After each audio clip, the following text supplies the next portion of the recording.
Hi, I'm Justin Dahlheimer, Superintendent at Osakis Public School, and I'm here to have a conversation about our community facilities survey we just completed. Hello, my name is Darren Sievers, and I'm a project manager with School Perceptions. We are a third-party research firm that does education on behalf of superintendents and school boards on behalf of their community to gather input from the community on big decisions that school boards and superintendents are facing. And thanks for being willing to talk us through the survey, Darren. I really appreciate it and appreciate the work you guys did to put the survey out in our community so we can discuss the results. My pleasure. So what I'm going to do right now, for those that are watching this video, I'm going to share my screen and I'm going to turn the presentation over to our PowerPoint that we conducted for the board last week. So this is the identical report that the board received, and there were members of the audience in the boardroom that night. But we like to make this recording so that all voters, all taxpayers have the opportunity to hear the results of the survey. So it is October 6th. These are the most current results. We updated the report a few days ago. And our presentation is going to follow in this manner. We're going to give you a brief background about the company so you understand who we are and what we do. And then we're going to get right into who took the survey and then the results and analysis. And then there'll be some wrap up, kind of a summary at the end. So, School Perceptions is a company based out of Milwaukee suburbs in Wisconsin, and we were founded in 2002 to provide independent research on behalf of school districts. We've conducted over 3 million staff, parent, student, and community surveys in all 50 states in 5 foreign countries, and we've now helped over 1,300 school districts navigate the strategic planning and referendum planning. I want to share that I was a former superintendent for 10 years, and I used the survey for a referendum in my community in a bedroom community of Milwaukee of about 3,500 students. And ultimately, that led to me accepting a position with the company and moving home to my hometown of Lake City, Minnesota, where I can serve the region of Minnesota doing surveys like this on behalf of boards like your school board and leaders like Justin. So our survey deadline was September 22nd, and we had 381 respondents as of today. Interesting note, you could take the survey one of three ways. You could use a web link, you could use a QR code, so there were two high-tech ways of taking the survey, or you could fill it out by paper and mail it back to our headquarters where our office team would enter the results. 143 of you chose the paper option, and the remainder of you chose the higher tech ways of taking the survey. That gave us, Darren, I want to interrupt you quick. sure, sure. Could anybody take it more than once? No, we have a alphanumeric encrypted process where everyone received a code, and once that code was used, the survey locked up and could not be taken a second time. It allows for two things. A, there's no ballot stuffing for or against the questions we're asking, and it provides a highly anonymous process where we don't have any idea who took the survey behind the scenes. The results just load via that code into our server, and we process the results in a highly anonymous manner. So, so given that we had 381 responses, that gave your community a 19% response rate. If you're wondering as you're sitting there, wow, is that a lot? Is that not a good response? That is a very solid response. Our company average is 18% across our 23 years of doing this. So you're right at the average, slightly above average. And what's more important, very reliable response rate. We have found over the years that our results are 94% predictive when we get to a response rate of that level, meaning that if we predict something would pass, 94% of the time we're right. And if we say, no, we don't think this will pass, we're also not right 94% of the time. We are not here to sell something or to convince people that it should pass.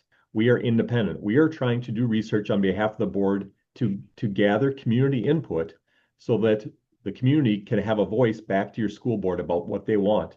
Justin and his board were particularly passionate about hiring us because of the previous two bond referendums. They wanted to have a highly engaged process with you so that they could get input from you. And that's why our methodology is different than some survey companies across the nation. Most survey companies do a random sample.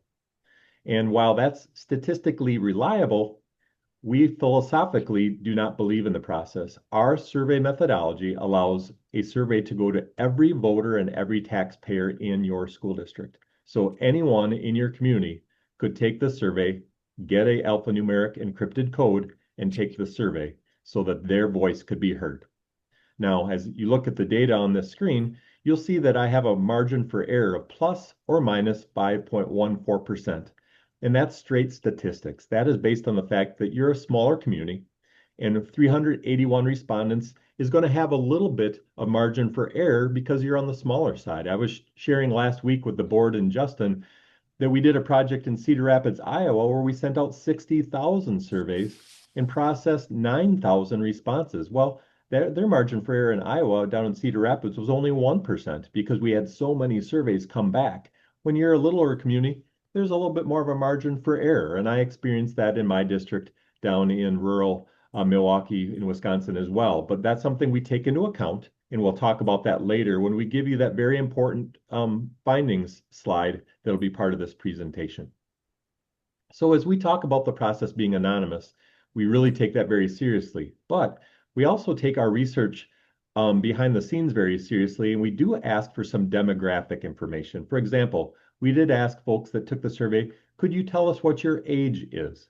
And this was the distribution of ages. And this is fairly typical. We typically see the 65 plus to be one of the larger groups. We also tend to see the 35 to 44-year-olds amongst the bigger groups because that tends to be your parenting ages. This next slide shows us how many of you that took the survey said you are residents. Now, knowing that this was a community-wide survey, you may be sitting there wondering, well, how could anybody be a non-resident? Well, 7% check that box, and that is going to be a couple of different groups of people. We gave the survey to the staff, and some of your staff don't reside in the district. They may commute in from a neighboring community. You also have some open enrollment families, families that choose to send their kids to your school district, but they may not reside in the community. And thirdly, this survey went out in the mail, and it may have landed in the mailbox of a property owner that does not reside in the district. And so we wanted to disaggregate that data out because we really only want to measure the people that can vote. We want the opinions of everyone, but in the end, we're going to give your board a projection of voter support. And so when we give that voter projection of support, we'll base that on the 92% of you that said, yes, I live in the district. This next slide shows another way that we study who took the survey. We studied it by what municipality folks told us that they live in.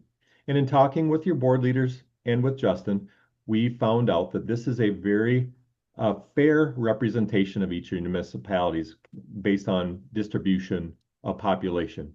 But this is very important for us to report back to your board because we want every municipality to feel like they have an individual voice in this overall question that we're asking on behalf of the school district. This next slide is a very important one for me to explain. So on the anonymous survey, we did ask, are you an employee of the district? 19% of the survey respondents said that they work for the school district. Now that's wonderful for us to see. And it's very important for us to know how employees feel because the challenge that school boards and district leaders like Justin are facing right now is trying to retain their employees. Less and less people are going into education. There are less applicants for openings, and working conditions are one of the most important factors for staff to decide to stay in their district. Pay tends to be very similar. Insurance tends to be very similar. The job descriptions can be very similar. But if you're working in nice working conditions in a quality classroom, that can be something that would really encourage staff to stay. They want to feel safe and they want to have nice spaces to do what they do. Now, even though 19% of the survey respondents said their staff, we will need to correct this at the end when we give a projection of voter support because staff are overrepresented based on the percentage of voters. I want to explain that. As we studied your census data, Less than 1% of eligible voters are employees of the school district, but 19% of survey takers were designated as employees. We'll need to correct that because they're overrepresented because they're highly engaged and they're very interested in how this turns out. As I look at the other pie chart, we'll do a little correcting here too. 33% of survey takers said that they are parents. We studied your census data there as well. And in Osakis, 25% of voters are identified as parenting age. So we'll need to reduce that a little bit, weight it more accurately, because again, parents are slightly overrepresented in the data as well. And our whole job is to really give you an accurate projection of what would happen if we had something put out to vote so that the board knows what kind of support they have from the voters and taxpayers. This next slide is very important for the district regarding this survey and the projects they're considering, but it's also very important information for us to report back to the board and district leadership as far as just day-to-day communications. We asked, how do you like to receive school/district information? And Osakis had some really telling results. The blue bar represents parents. Again, they are 25% of eligible voters. And the purple bar represents non-parents, non-staff. So if you do the math, remember I told you staff are less than 1% of voters. Parents are 25% of voters. So the purple bar, the non-parents, the non-staff, they don't work for the district and they don't have kids in the system. That is 75% of voters. And Justin and his board don't have a real easy way to contact them. They can't send an email to all those folks because they're not in the email system. They're not employees, they're not parents. So what we learned through this question is the parents would really like a newsletter. That's the key way that they'd like to hear from the school. But they'll also go to the website, and because they're in the system, they welcomed an email. Those are the top three. But when it comes to that 75% that don't work for the district and don't have kids in the system, far and away the number one source for them was a district newsletter, followed by the Long Prairie Leader. And then they Which said, just yeah, to interrupt there, the Long Prairie Leader is the producer of Osakis Anchor, which is our community newspaper. So yeah, that's why they were listed in the survey in particular. They are our official school newspaper because that is the name of the company that owns the Osakis Anchor. But the Anchor is definitely where most people will see the information on the school as well as the newsletters usually distributed in it. So just if anybody's asking themselves, well, why isn't the Osakis Anchor on there? It is on there because it's owned by by the Long Prairie Leader. that helps to know. And, that's really following a trend that we're seeing, Justin, and more parents, community members are saying, send me something in the mail so I can hold on to it. I can flip through it when I have time versus just firing off a link or hoping people go to Facebook or hoping people go to the website. So, good information here for the board on day-to-day communications and communication about what the next steps are with this project. So let's talk about the survey.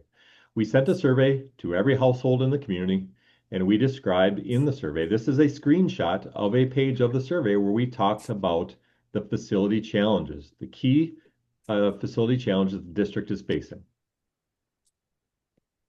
And so, just so the people watching this in our community understands, we started a process of a facilities assessment in 2022-2023 school year, and went through with different focus groups, the staff, the parents, as well as the community, and reflected on the biggest needs we see with our building and facility to serve our students long term. And these were the common themes and have been in every approach as we've been trying to reinvest in the facility for the future. And the largest need by far is expansion of career and technical education spaces, which would be your traditional shop space, because those are direct career pathways to jobs during high school and after, and they are the most needed by our local workforce. So we very much want to expand those spaces, and we are one of the oldest spaces in the area. I mean, most schools have updated these spaces in the last 20 years, and we have spaces that are still 1970s that we're trying to update. And the most pressing area is that side of our school where they are located because that is the oldest aspect of our building. And then the space that we want to open up to expand that has never changed because of our footprint. And that's where our 1940s auditorium slash gym is located. And that space is in dire need to be removed, replaced. The financial aspects of taking care of it far outweigh what we can remodel, and the security challenges because of its location and the small amount of parking, as well as the entrance that is in there, when needs to be monitored, would have to be recrafted. So I just want people to understand that this is the common theme. Obviously, we've had a lot of conversations about things that some people see as wants and some people see as needs. When we come back to the drawing board every time, these are the two areas that are most in focus. And as we're being honest and forthright in our process, we want to always focus back on what we absolutely need and where we can trim budgets and get down to where people feel appropriate. We don't want to any uh give up any concept that this is going to get better without substantial remodels and rebuilding of these two areas because they are the most pressing areas in our school and we need to find a solution soon. Yeah, and as just outlined, that's why this survey is so important, and we really design it more as an interactive newsletter as much as it is a survey, trying to educate about what the school board and district leadership are thinking, and then asking questions to guide that conversation. So this next slide, knowing that two bond referendums did not have quite enough votes to pass previously, we wanted to ask a general question before we talked about dollars. We said, would you support the district pursuing a new bond referendum at this time based on those facility needs? And what you see here is the data broken down by staff, dark blue, parents, light blue, and non-parents, non-staff, purple bar.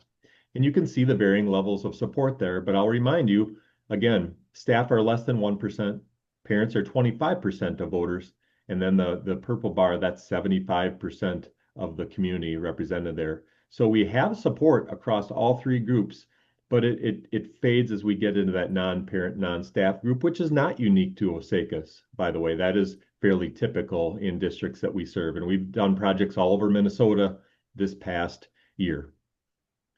So as I worked with your school board and with Justin and their architect and construction company, this image was developed as a way to put in front of you the key elements that the district is considering with this reshaped plan. The plan was modified significantly based on what the board and district leaders learned through the two referendums that did not pass. And so Justin was very intentional asking us to come back and survey on a modified plan. And I think it's important to for us to see people's priorities as they look at a solution to what I just discussed in the previous slide. And I think it's also important, and Darren can reflect on this as well, but we're just trying to provide the concepts and the locations of where solutions could go, because by all means the detail work needed to figure out the exact look of everything is expensive. I mean, we have to rely on architects and engineers to lay out detailed plans that would involve a lot of meetings with people once we got to that point. But as we've said in the previous referendums, and I'll say to you now, we are not trying to get the cart ahead of the horse. We want to make sure people understand the priorities and really the limitations to our footprint and what we're trying to do. So that's what, I hope this map represents on a very 30,000 foot level, our footprint and the areas we're trying to solve what I just discussed on the need side. But maybe Darren could talk about his years of experience in looking at these types of solutions and where we're actually at in the process. Yeah, the reality of it is we try to present general architectural images. We don't want to get into the door would be located here and these new windows would be located there. We want to put in front of you concepts of departments, concepts of enhancements. And as you can see here, we've got critical improvements in career and tech ed, which is a need across the nation. We all see the dire need for skilled tradesmen and tradeswomen people going into the skilled labor to replace the aging workforce, electricians, plumbers, carpenters, those highly skilled people that we all count on. And then the secure entrances, multi-purpose space, parking, playgrounds, those kinds of things, all outlined here. We're not worried about necessarily, is this the exact location? We wanted to present to you a concept that would show you these elements are being added to your schools to make them function better. And if I was going to sum up in a quick statement on why these solutions are presented, it's essentially our landlocked nature, our auditorium that we want to improve and make better for performance spaces is sitting in a place on the farthest away from a large parking lot possible, to allow more people to come see those performances and use that space. And also in a modern day where secured entrances very much do matter because we don't want to be in worst case scenarios. We need to put those spaces in places where we can control traffic in and out of them, which is ideally what we're trying to do with this when you see the numbers. And then Darren talked a lot about the career and technical and shop space. That side of our building is all career and technical spaces on the first floor. Uh, and it's very important from the infrastructure side of things. There's a lot of things that need to be going into the air handling units and dealing with the different types of emissions coming out of those shops. And we have existing CT shops in that area. And if we can keep them near each other, it allows us to be efficient. It allows us to have the potential of overhead doors and access on a very quiet road, which is on the west side of our building. And then also deal with all the security issues that we're running into on pickup and drop off on the south end, which no matter what we do, we're dealing with a very busy road on the east side of our building.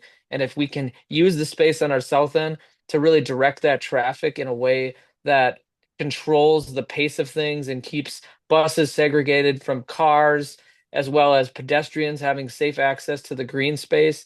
We know we can do those things with a blanker canvas on the south end of the building and and allow the north end of the building to stay more focused on our classrooms and the expansion we need there. So that's a real tightly knit discussion, but it really all centers around we only have the land we have, so we have to be able to organize it well. And that's what we're trying to stay true to in all these referendum designs. But this is I would say, the leanest design we've been able to work with everybody on to come up with solutions that we feel very much get at the long-term needs.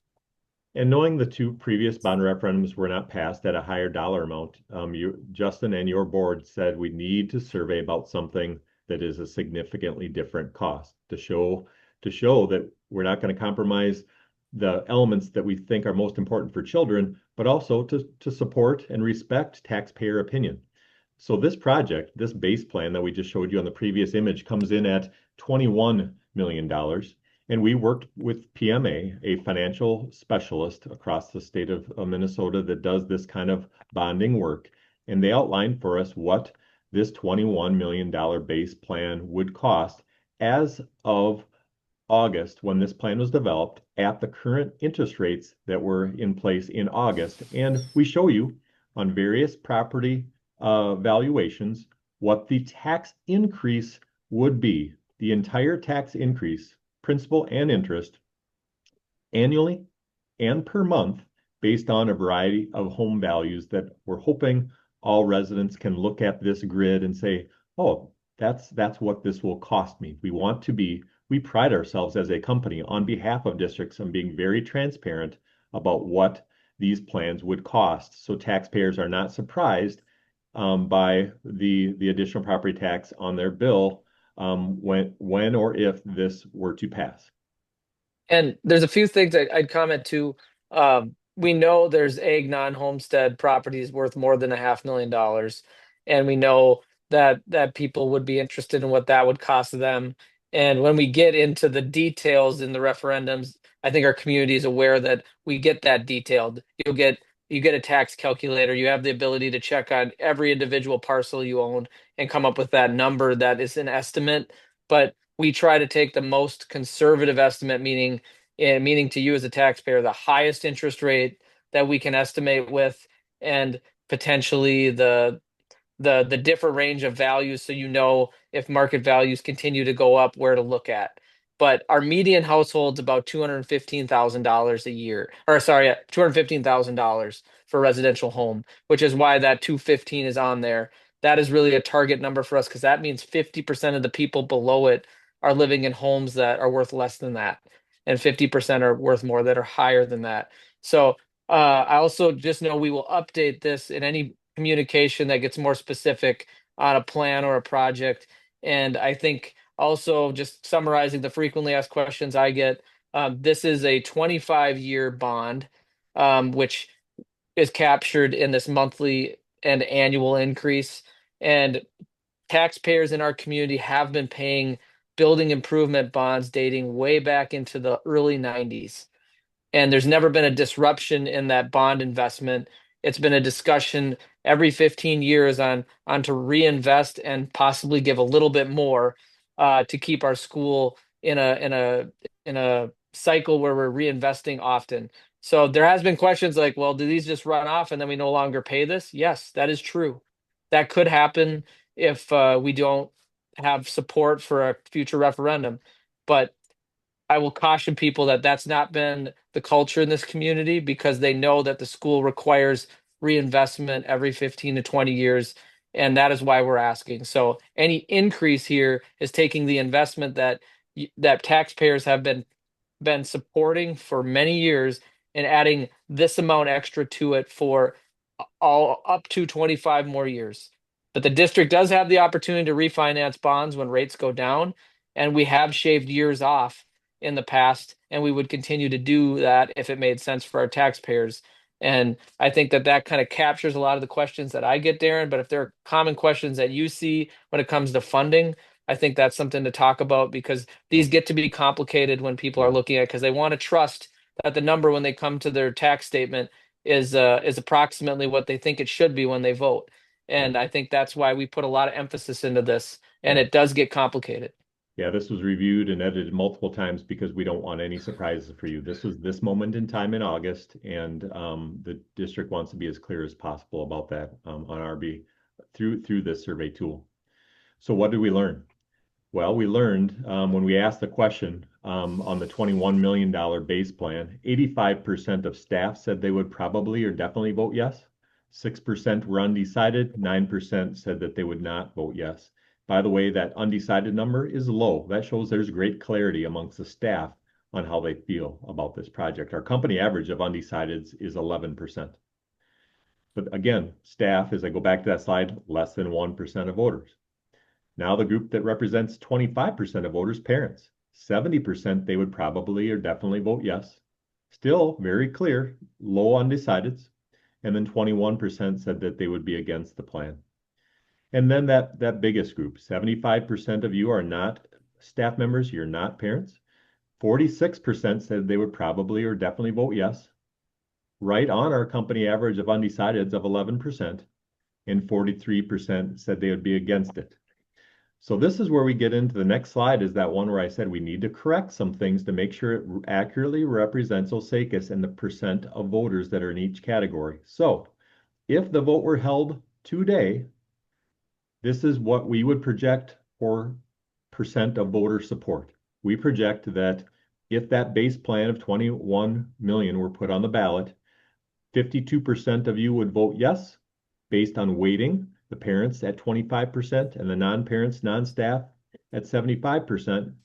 And this is where that margin for error that I talked about that's very different than Osakis than for our very, very big districts that we serve, there's plus or minus 5%. So we would say there's enough support for this to go on the ballot, but we would say it's too close to call because that margin for error has to be taken into account with smaller communities like yours that are vulnerable because it's a smaller sample size. But we did also ask the question, if you chose probably no or definitely no, what was the reason why? And you can see here the distribution of reasons. The number one reason, tax impact was too large. Number two reason, felt like the plan was still a bit too expensive. And then to a lesser extent, some folks were against the weight room, locker rooms. Some folks were against the multi-purpose space, the playground, etc. Every element of the project was put on here for people to express why they were against it. But the number one and two reasons were the cost. Knowing that Justin and your board asked the community to react to much bigger projects, they continue to have folks in the community that say, we want everything. We want more. We want more space. We want more fine arts space. So the survey did give those people an opportunity to weigh in on those projects. We said, if you're in favor of the base plan, would you want the plan expanded to have multi-purpose space and a new band room space? Each of those 2.2 million. And we asked them to rate these projects on a high, medium, or low scale, knowing that the true median would be a 2 rating, a 2.0 rating. So as we analyzed the data that came into us, we found that both of them were not deemed to be a high priority. That being said, we wanted to give all of you as taxpayers an opportunity to also see what this would cost on your property tax bill. And so while this is a lot of data, we also did put the base plan, a plan that included one of those additional elements, and a plan that presented both additional elements in the survey where folks could vote with the tax increase in mind. And knowing that there's all these different monthly expenses and all these different annual expenses in this, folks had to look and decide how much they could afford. And I'll show you a different way of looking at all this data on the next slide. So the far left percentages, so you look at non-parents, non-staff, represents the percent of people that were in favor of all of it. And then as you move from left to right, you add the numbers together, and then you see the percent of folks that were in favor of the $23.2 million plan. And then again, you continue to move across to see $21 million plan, smaller. The lightest green would be only in favor of something smaller. The gray represents the people that are undecided, and the red are those people that say no referendum whatsoever. So while I know that that's a lot of numbers, what we tried to do is really simplify this report for you and present it again in a weighted format. And this slide is the easiest to understand. And bottom line is 30.5% of folks said they would support and vote yes for the all-in $25.4 million plan. 38% said they would vote for the plan that included one additional project. Then, as folks had one more opportunity to weigh in on the base plan of 21 million, we landed at 53.3% the second time asking that question, slightly up, but still too close to call with that margin for error. And then for those that said, no, I would support it, something, but it has to be smaller, that came in at 69.5%. So the board talked about this very thoroughly last week as we presented our summary slide, the what did we learn slide. And I'd like to summarize these for you as a community. What we learned is support for the $21 million base plan is within the margin of error. 52% the first time we asked it, and later in the survey, 53.3% the second time. Therefore, there is enough support to put a bond referendum on the ballot and let you voters decide. But we as a company, we would say it's too close to call with confidence. Remember, I said we have a 94% accuracy rate. This is too close to call for us to say it would pass or it would fail because it's within that margin of error. There is not support for either of the additional projects. It fell below the thresholds that our research department advises boards to use as a cut point. And then when we asked the costing, the tax impact questions, again, it was borne out by this slide. Those additional projects did not have support. So those are off the table by your school board. And then in general, we have found that support increases as cost decreases. So weighted support for bond referendum smaller than 21 million landed at 69.5%. So we've seen this across thousands of projects. The lower the cost, the higher the support levels. And your data is showing that you would support something. Your support grew when we talked about the idea of getting it below 21 million. Another element our research department has been studying across projects all across Wisconsin and Minnesota these past 2 years, we're finding that athletics support is decreasing. Folks are not as inclined to support something if there's athletics at the heart of it, but safety and security, secure entrances, secure offices, secure replaced windows and doors, and tech ed, shop, technical education. Insert whatever term makes sense to you. Bottom line is projects that involve the trades and skilled labor workforce are seen as critical by districts all across the country, and particularly in the Midwest. We need to fill those skilled labor markets with children that are getting trained in high school and getting excited about the potential of a career in the trades. And so those programs and those remodels are getting great support, almost as strong as roofs, boilers, and chillers. So that is what I shared with the board on our time together last week, Wednesday, and that's where the district has landed with their next steps. So if you got to this point and you've been watching this, just know the board had laid out at that meeting that they want us to, and I say us, our administration and consultants working with us to find some cheaper options. We want to see if we can sharpen our pencils and get rid of any unnecessary square footage, as well as anything that could be deemed as just benefiting our athletics. Uh, and I think that that is going to be the challenge that we are coming back to the board with, hopefully quickly, as we know every day this takes longer. Inflation hits our construction budget and really takes the dollar you're going to give us as a community member and whittles it down more than it needs to be, because this has been a long process and it's been and somewhat a stressful process for the community to talk through. But I can tell you, if you're listening to this and you're informed, do know that it was said at the meeting that we really wanted to engage the community again after the second time this referendum didn't pass and understand the priorities of our taxpayers, which I think were heard loud and clear that this is too much in the previous referendums and we need to get the dollars down. And if we're under 20 million, that would basically reflect almost a 40% reduction of project scope over the course of the last 3 years as we've been looking at these solutions. So this has been a substantial drop in the budget for what we deem as needs and addressing them.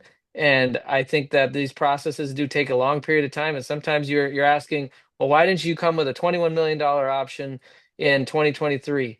Well, it just takes a long time for the community to reflect on what's important to them and be engaged in a process. And unfortunately, those early meetings, while they had a lot of good people there that really understood what we were doing, we didn't get to talk to everybody. And I guess this is a great place for us to end this discussion. Is this survey went out to everybody, and our board held that survey in their hands at the meeting last week and said it's really nice and refreshing to know everybody had a voice and the information that we're getting here is going to be used to get to a place, hopefully, of common support. And so I appreciate you for watching this. And I'm going to turn it back over to Darren, as I appreciate him for taking us through this survey, but we're excited to see where this takes us. Yeah, thanks for the great response, Osakis. Your board took this data very seriously. Justin took this very seriously, and that's the exciting part for us as a company is to see such a good response by the community and feed that data right back to your school board and your district superintendent so they can make decisions on behalf of you. So thanks for watching the video. Thanks for the great response to our survey, and we'll continue to support the district in the weeks and months ahead. Have a great day.